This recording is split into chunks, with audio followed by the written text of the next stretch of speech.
course, this Sunday is a big treat for the nation, the biggest sports day as far as I'm concerned. The Super Bowl coming up between the Bucks and the Chiefs, and very happy to have our friend join the show right now, a former NFL MVP and Medliminal ambassador on behalf of the Washington football team, Joe Theismann. Joins us right now. Joe, thanks again for coming on, man. It's great to chat with you. We got a lot to get into. But I can't help but first focus in on the Super Bowl. Who do you got? Who do you taking? What do you like? I like Kansas City.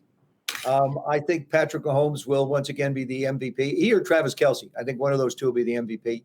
I just think Patrick is magical when it comes to playing the position. Even though both of their starting tackles are out, I think he has the ability to make plays, and there's so much speed on the offensive side of the ball. Now, having said that, if Tampa Bay makes them go 10, 11, 12 play drives on Kansas City on offense, it could be a different kind of a football game. I know these two teams played before, and Kansas City basically had their way with it.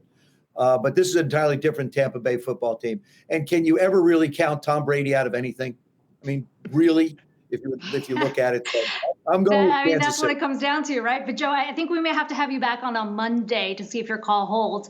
A lot has changed in the league since you were playing it. And we had a guest on earlier who was talking about how younger viewers are now consuming professional sports. Ratings are down. The NFL certainly not the only one. But I wonder how you see the league right now and the shift it needs to make to keep this traction going with a younger demographic that may not be on board with what we've seen in the NFL traditionally. Well, I think we can throw the term traditional out because it doesn't apply anymore. It doesn't apply in society. It doesn't apply in finance. It doesn't apply in sports. The younger generation, they want to be able to do things. So you're going to see more and more. I think what the league is going to wind up doing is you're going to see more and more handheld devices in stadiums, on your phone. You can bet right now. If you're sitting in the stands, you can make a bet. And you create the interest that way. I mean, when you really think about sports today, is the betting has driven it. You have the avid fans. Have you taken the full screen? And it changes things in that particular way. So for me, I think part of it is going to be the in stadium experience. Can you make it enjoyable? Can you make it fun? Sports has shifted completely with this generation or these generations and the things they want, the things they're looking for. And I think the league is very conscious of that it's got to be more interactive. It's a little bit more almost like a video game, because that seems to be the attraction of a lot of younger people. Yeah, we saw the XFL trying to do that too. But I know you've been active with Medliminal and in this new push here, as we've seen kind of medical costs and the focus around COVID as well impact the NFL. You've been helping Washington and the league through that. I want to ask you before we get into it, you obviously had a very nice career, as we said, NFL MVP. You played in Washington. Have you been attached to maybe where that team goes with the new team name? What's your take on where we need to see Washington come to life with what they're going to do next? I think, first of all, I think the name is a very limited name. I believe within a year, possibly two, probably 2022, the Washington football team will have a new name. We can't be called the Washington football team. It doesn't flow, okay? We were the Redskins. Obviously, that was changed. Now we're the Washington football team. And I like the fact that the team is taking the time to really study what name might possibly make most people happy. You're never going to make everybody happy, but what name going forward would work for this football team? So I like the fact that they're taking the time. And just as an FYI, for people that are in a hurry to get it done, it took the Rams 2 years to get their logo approved on their helmet. So it's a process that everybody has to go through. I'm excited about the direction of the Washington football team. Ron Rivera is a terrific man as well as a coach. The fact that we made the playoffs was such a breath of fresh air for what this franchise needed going forward in this particular year. And it's, and the stories that were there, Ron Rivera's story, Alex Smith's story, all the way around the Washington football team was a very positive story when it came to the way the game was operated this particular year. So I'm excited about what the future is. Obviously, there's holes to be filled like there is everywhere, but we've got a terrific young group of defensive players that I think can make a difference. Let's talk about the work that you have been doing with the team now in your role as Medliminal ambassador, really helping a lot of employees try to walk through some of these medical costs as well. Walk me through why you put your name behind that role and specifically what you're doing. Well, I'm basically a spokesman for Medliminal, and it's spelled Medliminal. The website is medliminal.com, and it is impossible to pronounce. It took me 3 weeks to figure out how to do it, but I finally got it down.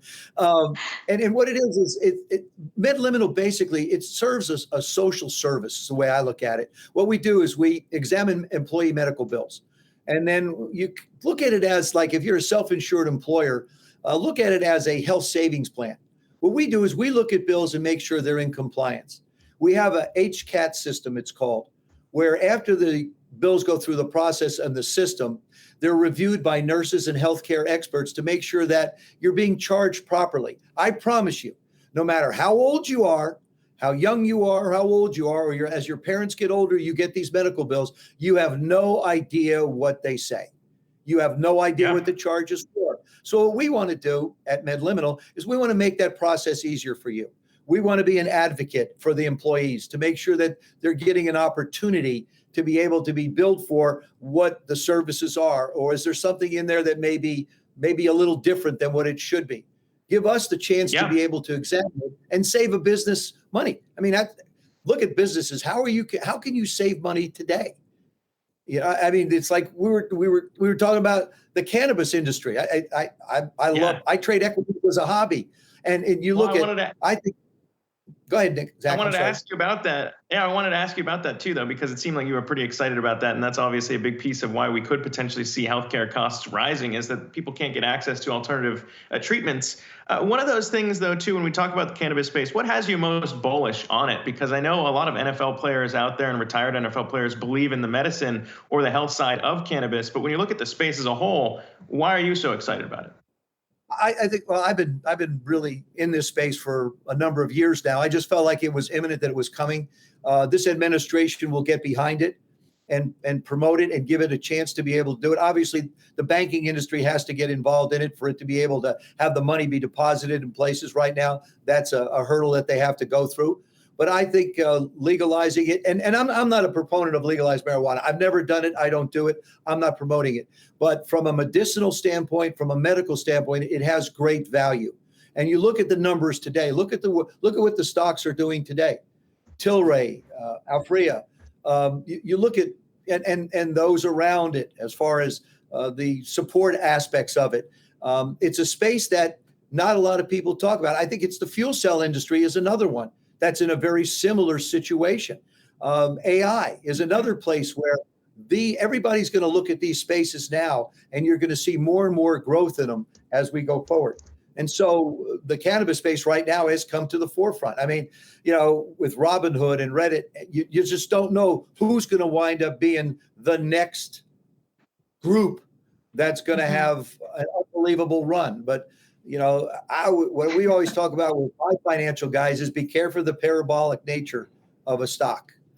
You know, well, Joe, I have to say, we didn't expect to get stock tips from you this time around, but we're going to have you back on the show so you can walk us through your investment thesis. NFL great Joe Theismann, and of course, Medliminal ambassador. I'm glad to know I'm not the only one that is struggling to pronounce that. Joe, thanks so much for that.